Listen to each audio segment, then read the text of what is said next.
Hey guys, what's going on? Paul here. Welcome back to another Cardano video. Today I'm sitting down with the Dripdropz team to talk all about what they have done in the past and where they're going into the future with Mainstreet. Looking forward to the conversation.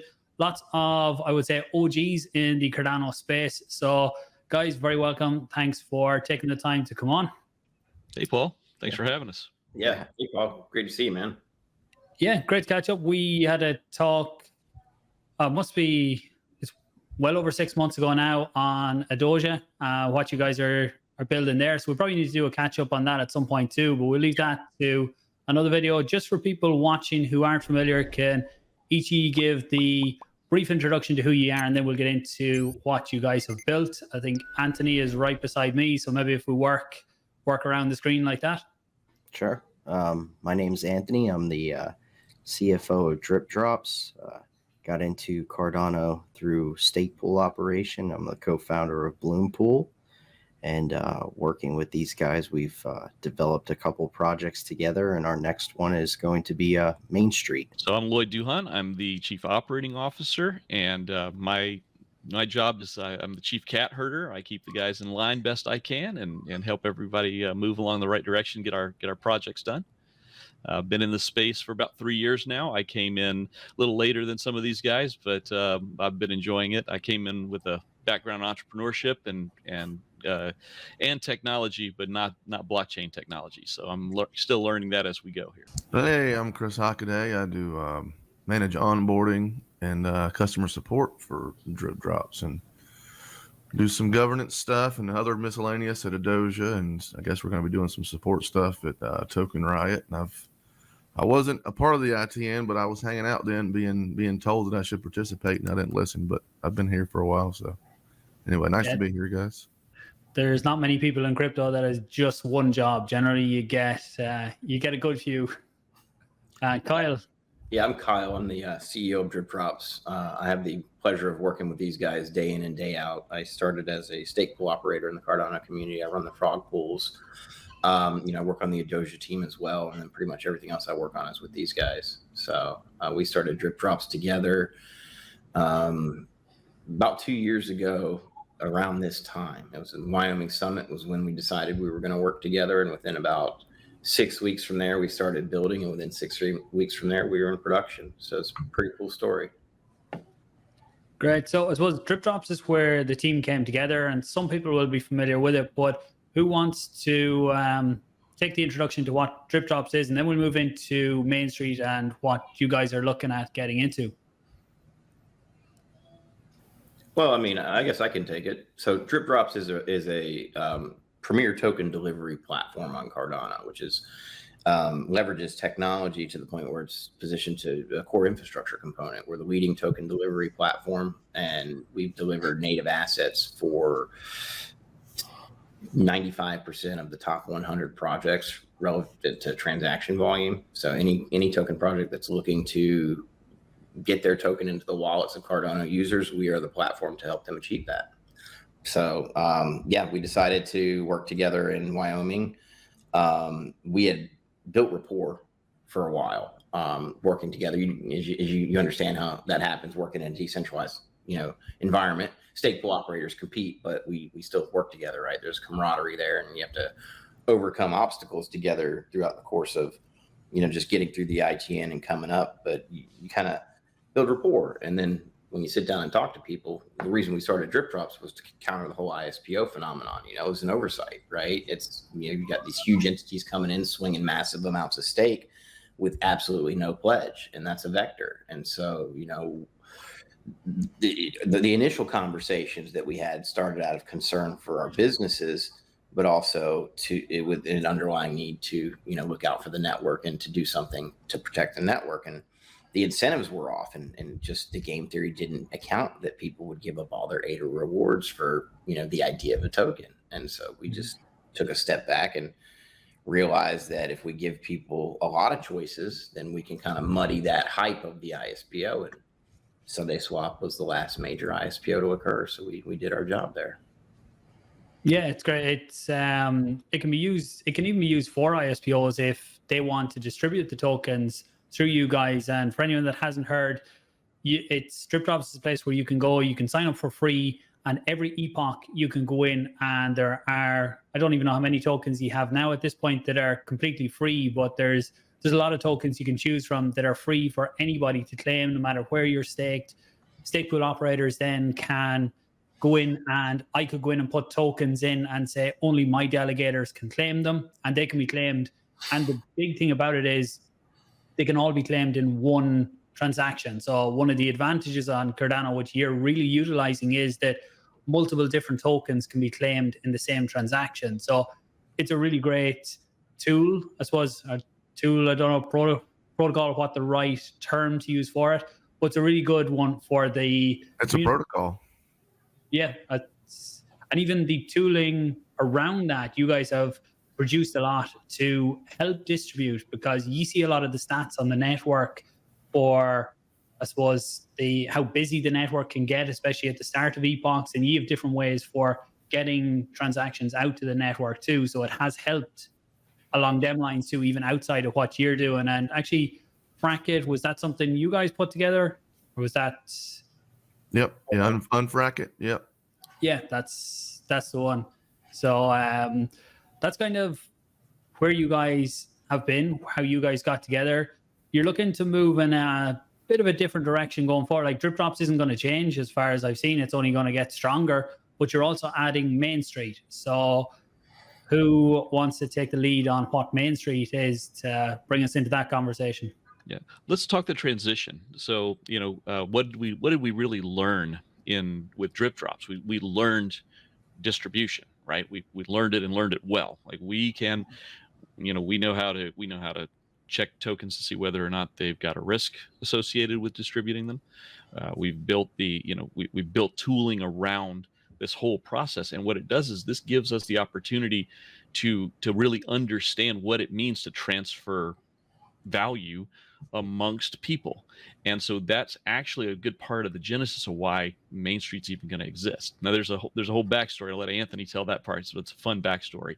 But the expertise that we gained from Dripdropz is the technology it's some of the technology that's underlying Mainstreet. So, but I'll let Anthony tell the rest of it. Yeah, before Ant gets into it too, one of the things that was, one of our frustrations at Dripdropz is that, we put together this fantastic team. I believe it's one of the most potent teams on the planet. Just such amazing talents come together.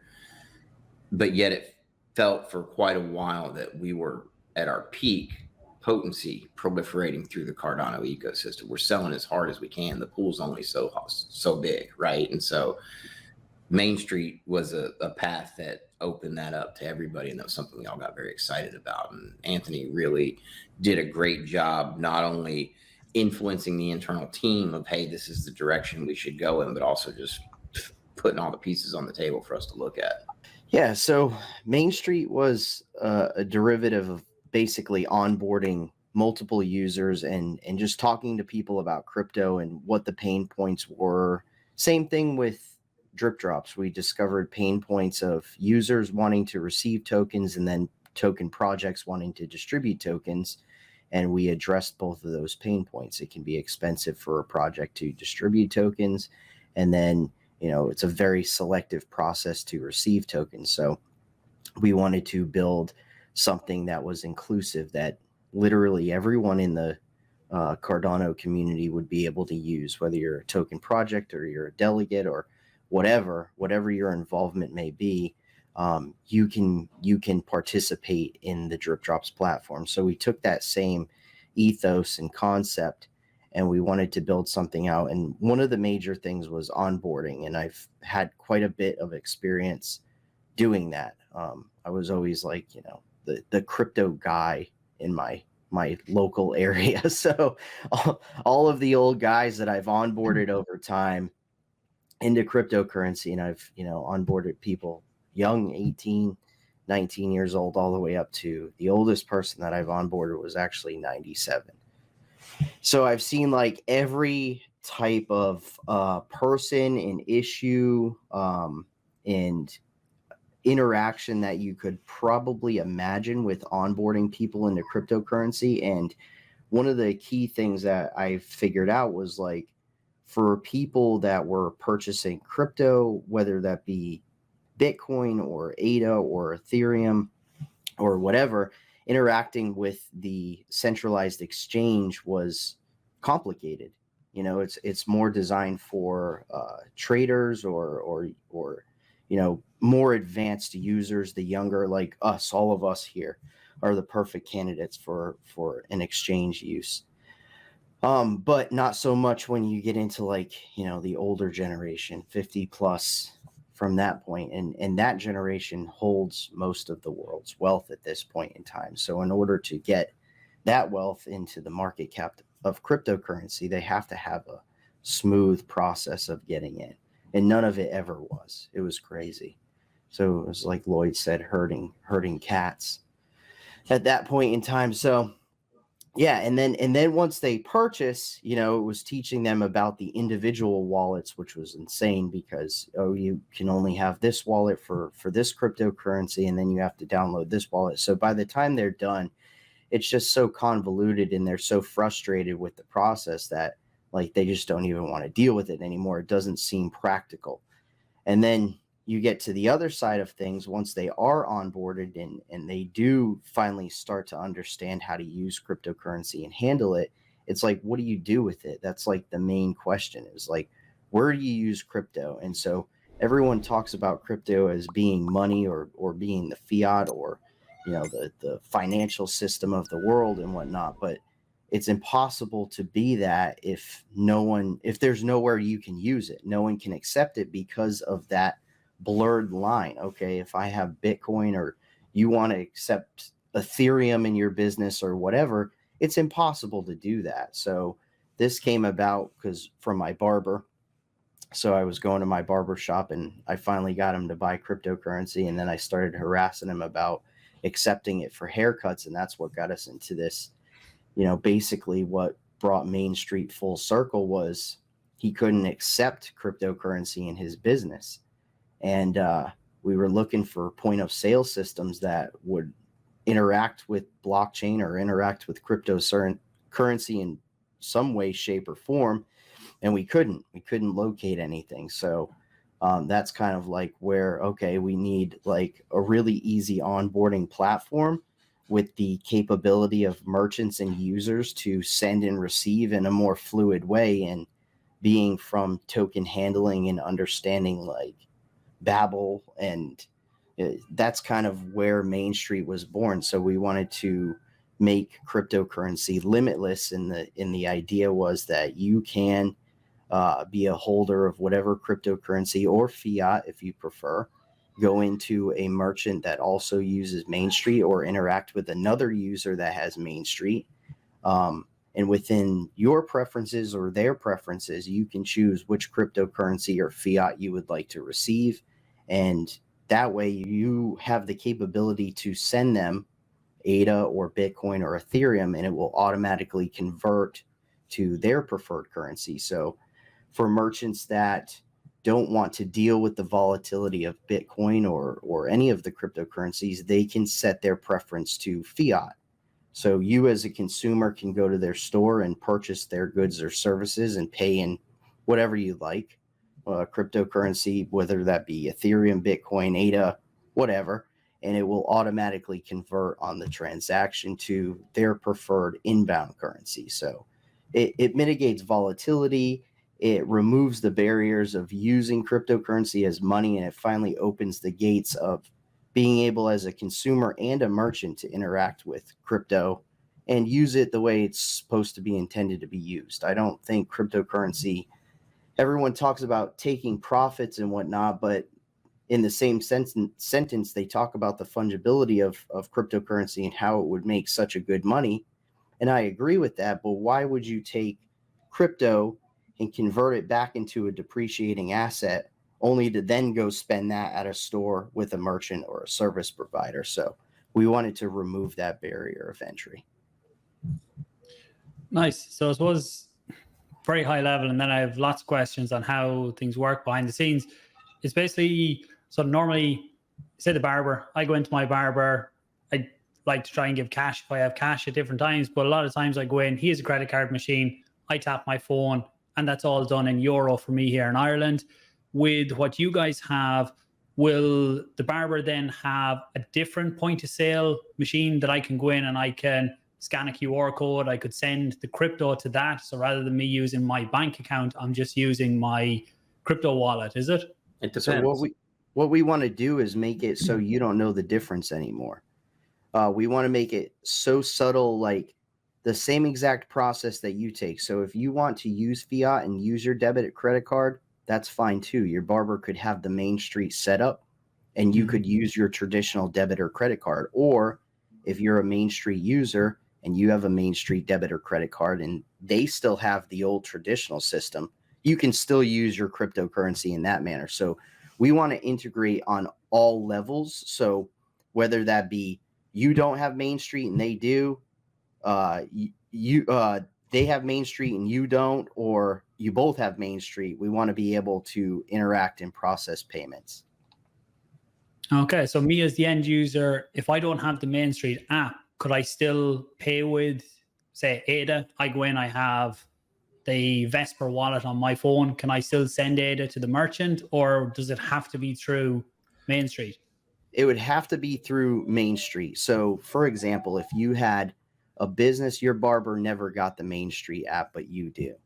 What you would then use is your Mainstreet debit card to interact with his traditional system. So that's how that particular situation would work. We've been through every C2C, C2B, B2C, B2B interaction you could ever imagine to figure out how to integrate with everything smooth without any hiccups, where no one virtually would even notice that you're using Mainstreet at this point.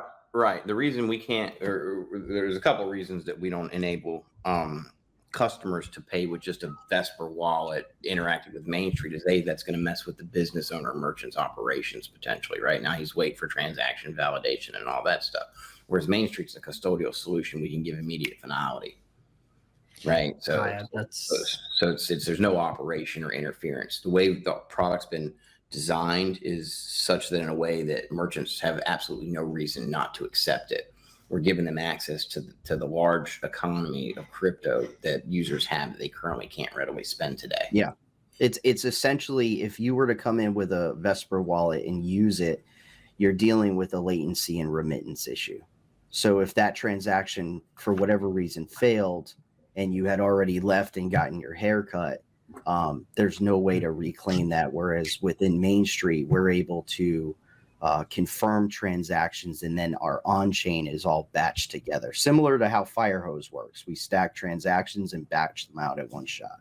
And yeah, when chain rollbacks or anything like that aren't really affected. So the chain can operate as normal and we can operate as normal. And then confused merchant owners, they don't need to understand chain rollbacks or blocks or anything about our world. Yeah. All they make sense. And let's chat for a minute about, because this is a really good segue actually. Let's chat for a minute about the way that we're actually talking about custody and how we're informing self-custody, because this is what we do with Mainstreet. What's really unique about us is that we've set up the business model so that we are not going to use the user's funds for anything, right?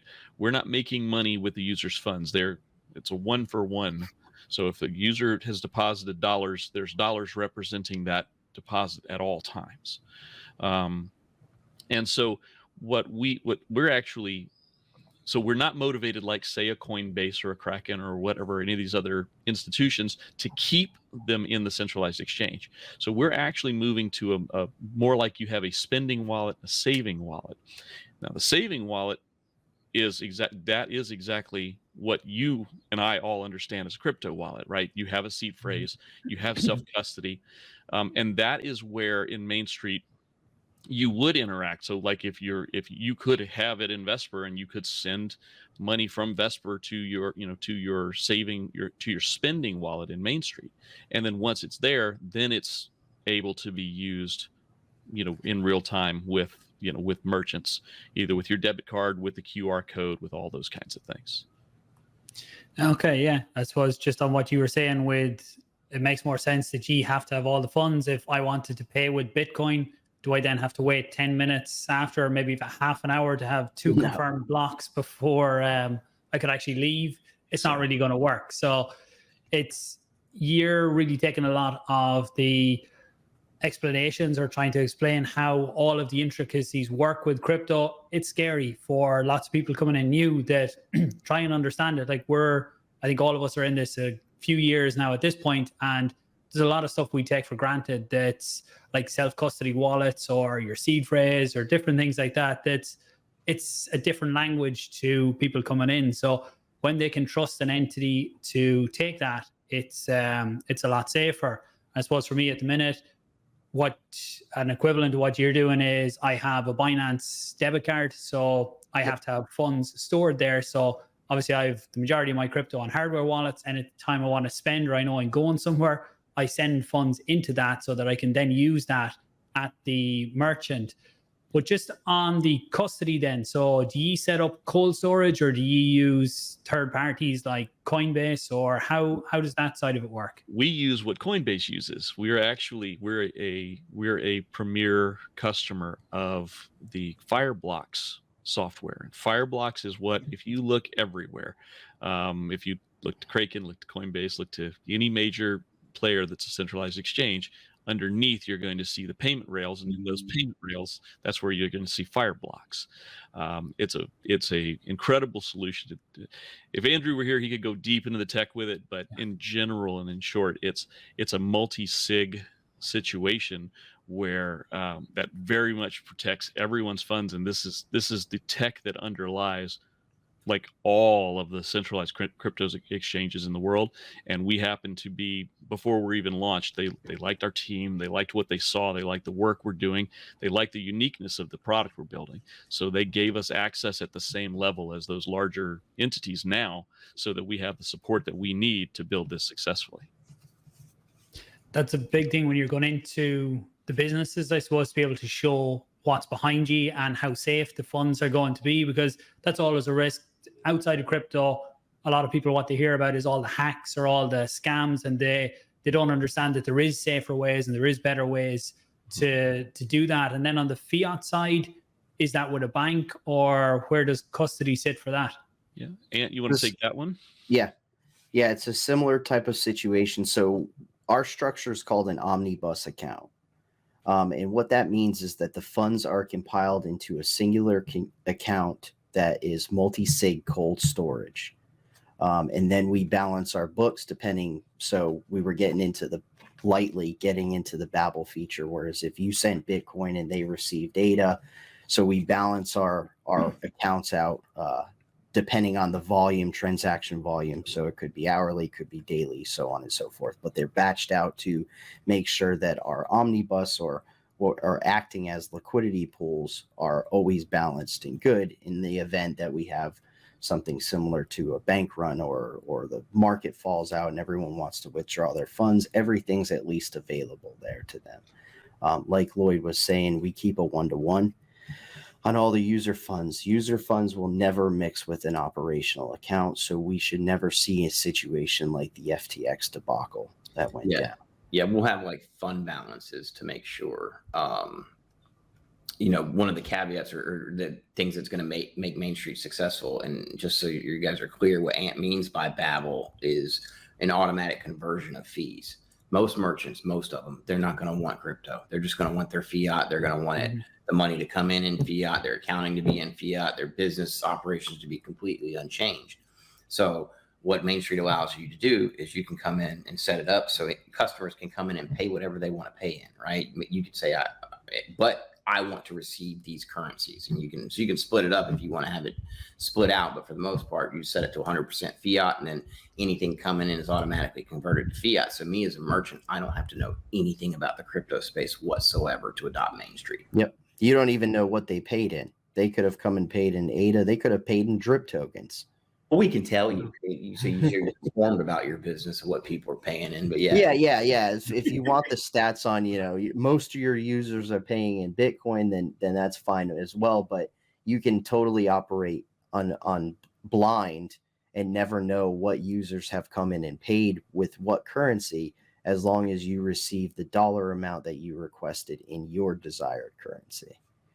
Yeah, and I think that's sorry. No, I was just gonna wrap up with the omnibus account, and basically with that saying, that's kind of operationally how it works, is that we balance out, depending on transaction volume, hourly, daily, whatever it need be, we can monitor, account balances and then what's held in the liquidity pools, and that brings us back to, we're incentivized for users to learn how to self-custody, whereas Binance, Kraken, Coinbase, they do a lot of lending and loaning and leverage trading with user funds, and that's why they're never incentivized to teach people how to self-custody, and this is why we have such a huge barrier to entry from the exchange point to being your own bank. Everyone knows, not your keys, not your coins, but it's difficult to comprehend when the onboarding sector never wants to disclose that information. Yeah, I think a big blocker for companies accepting crypto as well as the hassle of having to have all the wallets themselves and having different wallets for different cryptos, is the accounting side and the tax side, in that you've capital gains. So I received crypto on the 1st of the month, and on the 30th of the month, I decide I'm going to cash it in. I potentially have capital gains tax due on the difference in the price, and it could be a nightmare for merchants. As much as we all want to see everything going mainstream, there still is a lot of blockers, and a solution like this can be really good for adoption. They could start out maybe accepting fiat, and as they get more comfortable, maybe start venturing in. And I like that they could split it, that they could receive enough, we'll say, to cover their expenses and everything, and then maybe 10-20% in crypto, which is their version of DCA into crypto. So exactly. there's Absolutely. Look at the flip side of the users, right? Their exposure to it now, they can use crypto without being intimidated, right? You said it yourself, like all this adoption, the mnemonics, the self-custody, it's super familiar to us, but it's going to take generations to scale for the mass population. If you own stocks, you log into E-Trade and you see all your stocks there, and you're super happy because what you own showed up when you logged in, and that's you don't self-custody your own stock. So there's a huge area for Mainstreet to help consumers become more familiar and comfortable with crypto too. And that creates this wonderful environment for us to really push this whole self-custody narrative where we can start to educate users. We have the ability to embrace this model where we don't take advantage of customer funds because of the unique characteristics that Cardano gives us. It creates new revenue opportunities for us that are completely new. And so by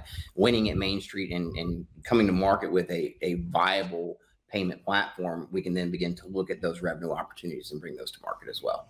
Right. And just onward. That's another thing with Cardano that's been very exciting and useful, and this will be well, I've been asked the question a couple of times now. What does it mean for Mainstreet to on Cardano? Because it's an omnibus, right? It's a centralized exchange. How is it Cardano? Well, we're Cardano, we're community builders, we're developers, and we understand the advantages and the power of the native asset and what that really means, and how merchants and vendors are going to be able to use that native asset to do all kinds of things. It won't just be limited to trading tokens. There's lots of things they can do with native assets. You can think of things like loyalty cards or points or whatever, and then that can all leverage the Cardano native assets. And that's why, as Cardano developers, we're excited about bringing that aspect to Mainstreet. Yeah, we want to take everything that the legacy system's currently using, like Lloyd had mentioned, loyalty points, even receipts, proof of purchases, proof of ownerships.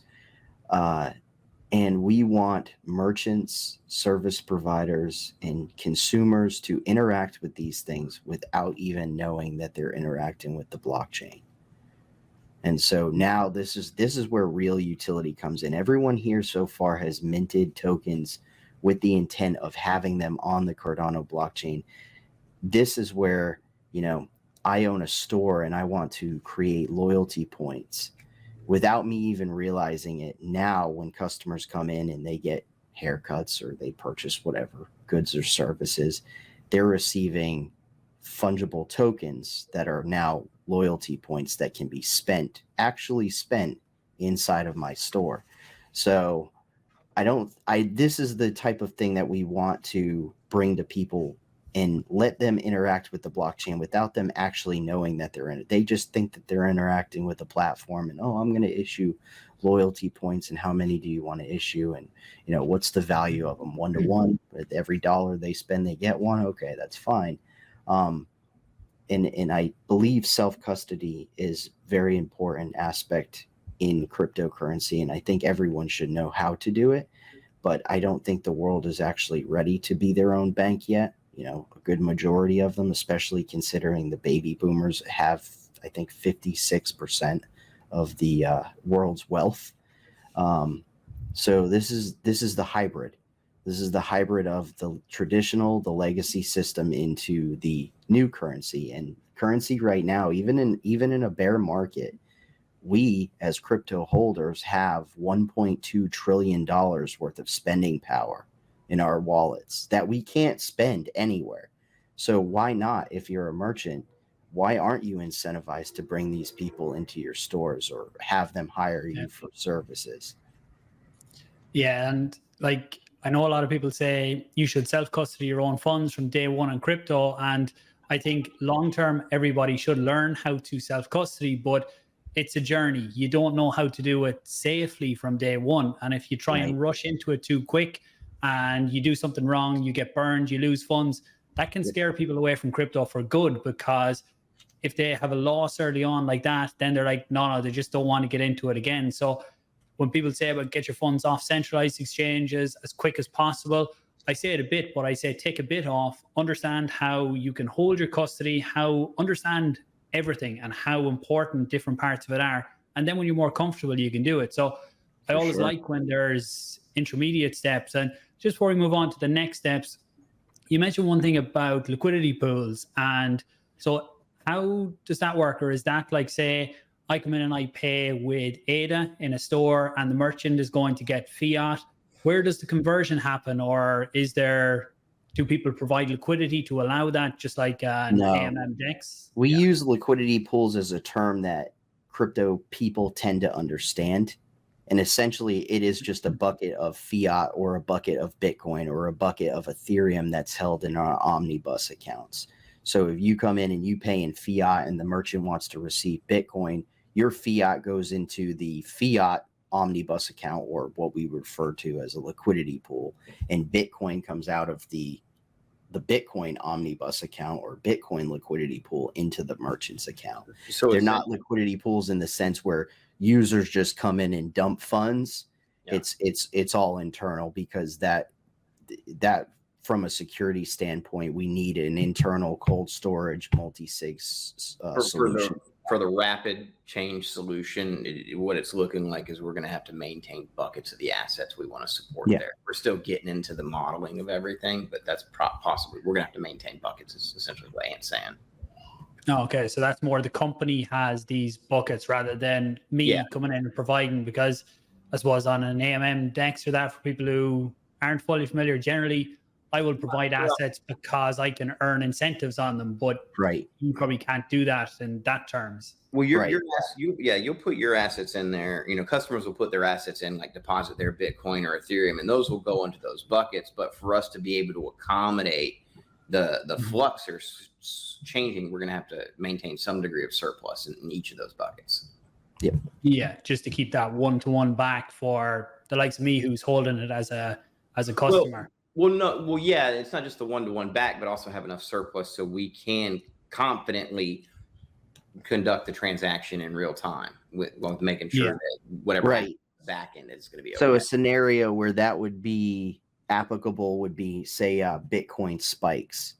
And now everyone all of a sudden goes into their settings and changes their receive amounts to, okay, instead of 10% Bitcoin, 90% fiat, I want 50% Bitcoin, 50% fiat.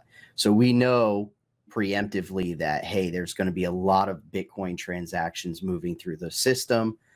Here's what their holdings are currently. Here's what we predict is going to be moving through. So we should up that liquidity bucket and hold a little bit more Bitcoin for what's coming down the road. Yeah, that internal management process is extremely hairy because we would be considering, merchant regular sales cycles and things like that in that predictive. I mean, that's a huge predictive model analysis.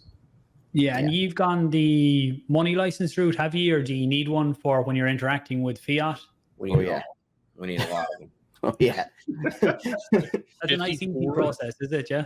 There's 54 just for the U.S. and the U.S. territories. Okay, so there's a ton of work to do just in the U.S., but we're not just stopping with the U.S. We're planning to expand.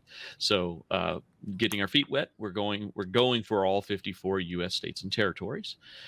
They won't all happen at once. They're actually going to take place over a period of time because it's a process. So we'll apply for everything, and over time we'll finish the applications, get everything applied for. Lots of fees and stuff to get there. That was the subject of our Fund 10 proposal for Mainstreet. So that's locked in now. So whatever's going to happen is going to happen. We do hope the community supported us there. But even if not, we'll just continue moving down that path.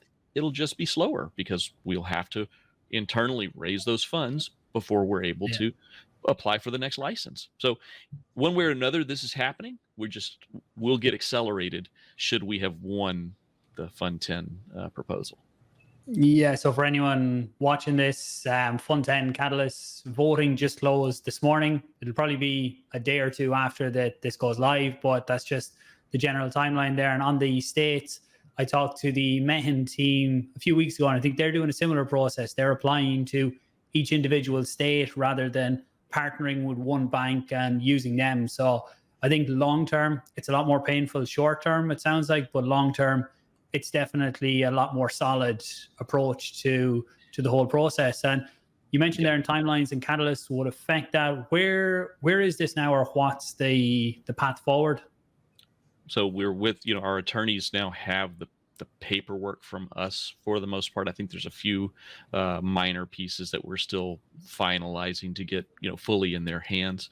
But once the attorneys have all of this stack of papers, and it was, what did he say? It was the most depressing paper you'll ever read because it asked all the bad questions, all the hard things, but it was rather hard to go through it all. But it's Ant handled the lion's share of that work for us and got that together for the attorneys.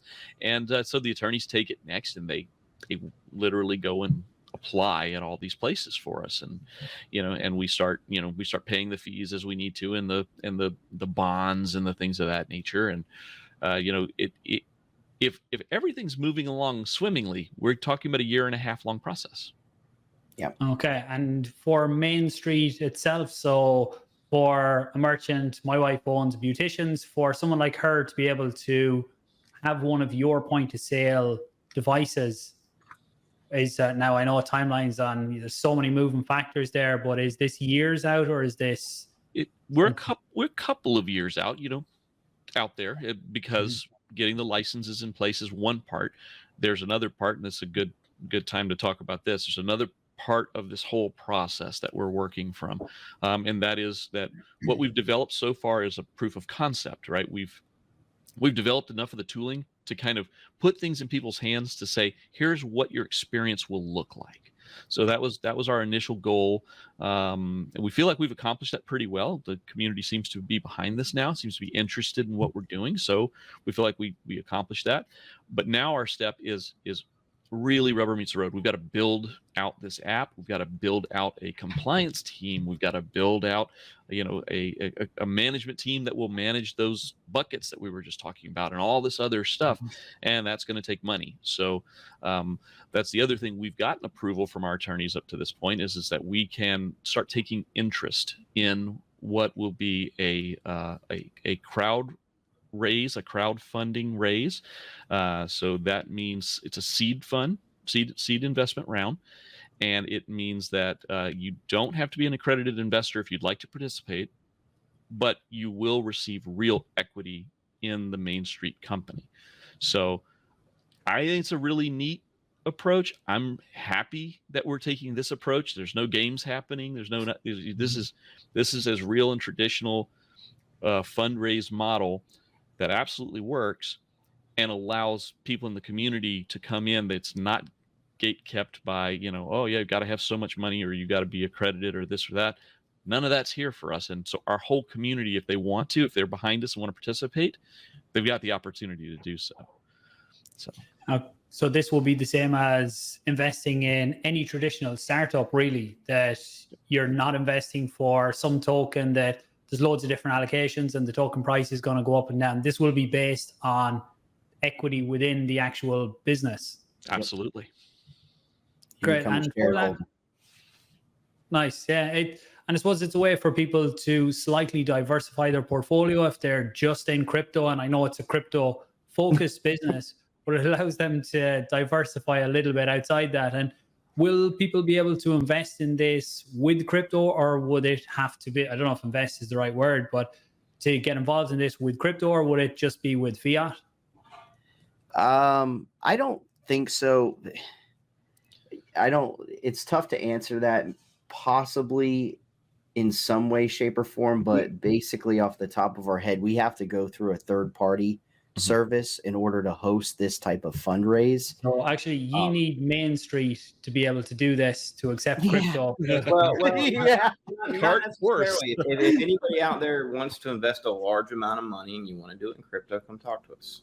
Yeah. Basically, if you're an accredited investor and you want to invest, it's more likely that you could do so using crypto, because we don't need to go through the third-party service provider. But if you're not an accredited investor, the third-party service provider is what allows you to come in and invest with us.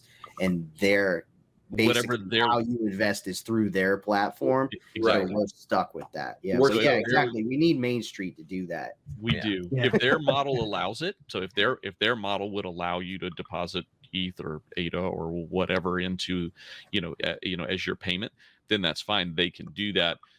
It'll be converted to fiat is what would end up happening. So right, and we're evaluating those providers based on factors that, to be honest with you, accepting crypto is not an extremely important factor. I don't think it's not. Yeah. But there's another use case for Mainstreet anyway, that once you're fully out there, you can start helping fundraising with projects. Another one that came to mind was you were talking about, it's not just accepting the payments, it's like your loyalty points can be issued as tokens, and even things like you said, receipts, warranties. So I buy an item, generally I get a warranty for so long.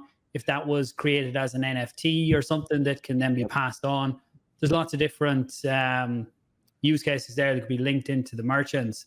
Yep. But is there anything else we kind of haven't covered today, or what's coming next? I will put the links. You said there'll be a form. I'll put them links below for anyone interested in finding out more information on getting involved or potentially jumping in. Kyle, I think you're mute there. More information is going to come in time. We will have a link, Paul, if you don't mind. We'll give you a link to a doc form for that you can post in the description of the video. And any of you viewers want to fill out the form. It's an interest form for anybody that's interested in participating in the Mainstreet raise. And you fill out that form, and we will be sure to include you in all those communications. Yep, I'll be sure to put that down below for anyone interested. Anyone else? Anything we haven't covered? Instant rewards. No, I mean, I think that's it. I think we're good. Yeah, Paul, thanks so much for hosting and having us on. And no worries. Awesome. Look, it's great to see people going for adoption and doing it in a structured way, I would say, that can help onboard, as well as being a great service for merchants. It can be a great way to onboard people. And look, let's catch up in another few months, see how things are going. I'll put updates out. I generally do one update video a week, so I'll make sure and check in with you guys and include any of that in the weekly videos I do. Everyone watching, thanks for watching. Please do share it out. Let people know what's going on, what can happen here with Mainstreet. And I'll talk to you soon. Leave questions below, and I'll try and get the answers for them too. Thanks. Thank you, Thank Paul. you, Paul. Thanks, and Paul. anyone who's watching this, by the way, if you're a stake pool operator, an NFT project, a token project on Cardano, and you want to incentivize your users to hold that token or participate more in the community, come talk to us. We have the tools to help you out. Yeah. Yep. Great. Thanks, guys. Talk soon. Thanks, Paul. Thanks, Paul. See you, Paul.